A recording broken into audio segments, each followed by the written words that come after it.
जब से छोड़ के गई बड़ी हमके हाँ लगे लगे हमके याद वाद करती नहीं। अरे ऐसा कोनो बात ना भाई।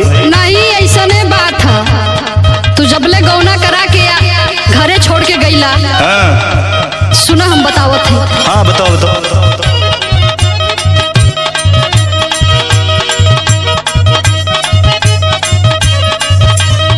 सुनी हाँ बताओ। रजा लगल प्रीतिया के तोड़ गईला तू। ना हो ऐसा कोनो बात नहीं है। नाम ऐसा नहीं बात है। हमर चढ़ली जवानी जल में बोल